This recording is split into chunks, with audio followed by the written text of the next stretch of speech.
from a different angle. Those were that was the water song, one of the songs that are sung in a sweat lodge last night. Some of the people knew the songs, some didn't. I don't know the songs, but you hear that's a rattle in the background and the drum with the singing. So that's what that was. I'm going again next week, and first off, I had a great experience, and met some really cool people. It was co-ed. Now, like Navajo Sweats are not co-ed, never ever. In fact, the lodges are built entirely differently. But this one, ours, the Thunderbird Lodge. Thunderbird Myth is another story altogether. I'll leave a link below to anybody who wants to. That's where the whole idea of Sweat Lodge and everything else came from, is the Thunderbird, which is a bird up in the sky.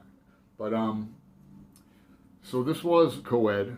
There was 14 people there, very small lodge. So you're cheek to cheek. You really are. You can sit Indian style. Sometimes you can stretch your legs out and put your arms back. Some people got low to the ground. 2 people did have to leave. There's no shame in that. I might touch on that later, because I was probably, I would say I was the only white male there. Now, a couple people looked white, but I'm sure they had part Indians, because one guy, the guy who drove me, because it's a little map here, it's not far away, but it's on a farm type. It's out of the city and in a different county. So he brought all the accoutrements, like when you bring the rocks in, the grandfathers or the eggs, which have been heating for hours, if not all day outside, you bring them in one at a time on a pitchfork. And I had the honor of, me and another woman who sat across from me, of holding the legs, they call them. They're wooden poles that you touch and bring in the stones, the hot rocks. You greet them, aho, and bring them in. And so I did that. We brought 7 stones in at a time for a total of 21. So each time we got to open the door and get some relief, some air. It was a pretty hot one. It was now sweat. This one was different, as one of the elders told me last night. All sweats are different but the same. So, but this was different than in Arizona. Arizona is run more like Navajo way. Although I did go to a couple co-ed ones, but they do like the 4 traditional doors and prayers. This one, we got to pass around a 5-gallon bucket, but I'm getting ahead of myself. When we bring the rocks in through the flap, it's more like a flap, not a door. You walk in on your hands and knees, and you go up through your hands and knees, on your hands and knees. It's a healing ceremony, sacred ceremony. And although I'm telling you what goes on in here, which is fine, I won't tell you what was necessarily said in there, or not even what I said. I'll tell you what I said was pretty brief, because I wanted things, it's like Zen meditation. You continually bring yourself back, because it's so wickedly hot. And a Navajo gentleman started the ceremony. And Navajos are known for their hot sweats. They love to heat it up. But he was okay until the end. It got really hot. And so you bring in the stones, the grandfathers, the eggs from the Thunderbird, and the poles are called legs, Thunderbird's legs, and we brought them in, me and this woman, and we try to arrange them as best as we can. And so anyway, let's see. You sprinkle on 4 different herbs, sage, cedar, tobacco first, of course, and sweetgrass for the 4 directions and 4 different things, areas. There's also 4 prayer dolls with tobacco tied up in them that are in the rafters, which afterward are taken down and put in the ceremonial fire. There's also a small shrine outside, which the tobacco sits on.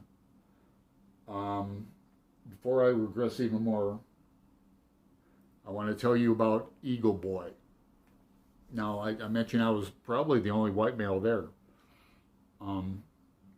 There was another single white woman there, if not 2 single white women. And then there was another white woman who was married to an Indian man. And so I was the only white guy there.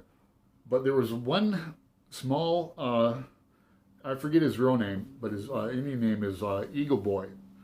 And he was like black, so he was adopted from the white lady and the Indian gentleman, Tony and Katie.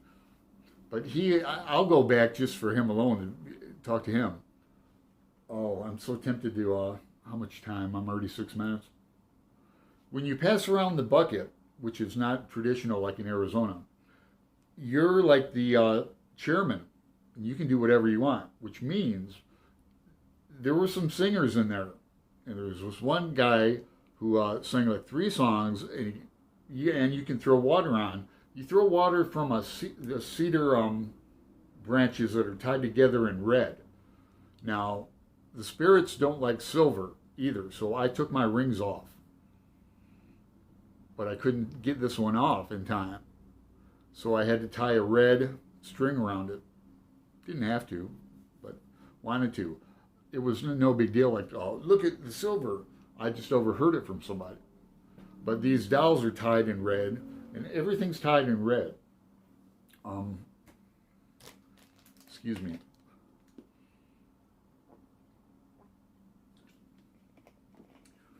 I'm going to leave that in. When's the last time you saw Alan drinking Gatorade on his channel? So Eagle Boy, he would fill up the drinking water jug when it gets so hot. We were in there. This is the longest sweat I've ever been to. We were in there for over 3 hours. Although we'd open the flap occasionally, or when somebody got so hot, they'd say, oh, open the door. But not wide open either, just towards the end, I remember he threw like most of the water on all 21 rocks. We finally, and when you sing the songs and get into it, it helps. So I was talking about Zen meditation and coming back. All kinds of things go through my mind. A couple sitting next to me, a Native American couple, had to leave, which is no real shame, but it is. If I would have to leave, it'd be no big shame, right? But it'd be white boy had to bail. And I wasn't, for one thing, it never got that bad, but it was a thought. They're right next to me. I'm going, damn, I could go right out. Or another thought I had was, when is this going to be over so I can tell all my friends? I'm just being honest. That's like a Zen thought. You have like, what's for lunch? Am I doing this right? You know, it's pitch black in there. You can't see except for the glow of the rocks. Now, there was a peace pipe ceremony to begin with, and prayers in a circle around the fire of the rocks. The man who started it out, who was Navajo, his name's Doug, did light and smoke the pipe, but no one else did because of COVID. We're on the trust rule, right now. So, let's see. If you're claustrophobic, it's not for you. Like I said, I was in there for over 3 hours, changing positions, and then we got to spread out a little after the 2 left. It's only probably like a 8 by 8 circle. So you're with the pit in the middle.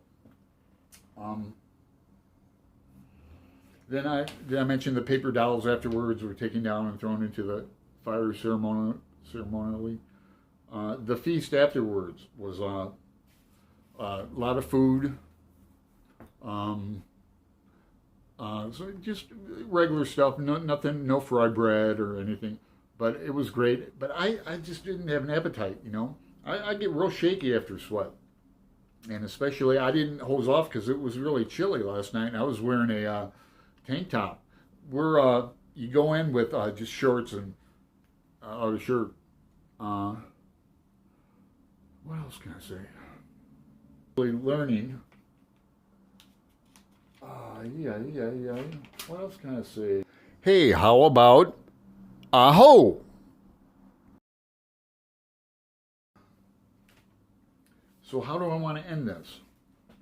I'm going back next week, and I'll be able to film more. You know, everyone will know me, so of course I won't film individual people. Unless I made a couple friends, maybe, we'll see.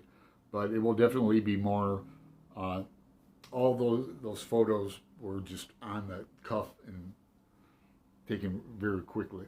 So anyway, let me know if you're interested in Native American culture in the comments below, and have a good Memorial Day weekend. Weather's great here in Portland.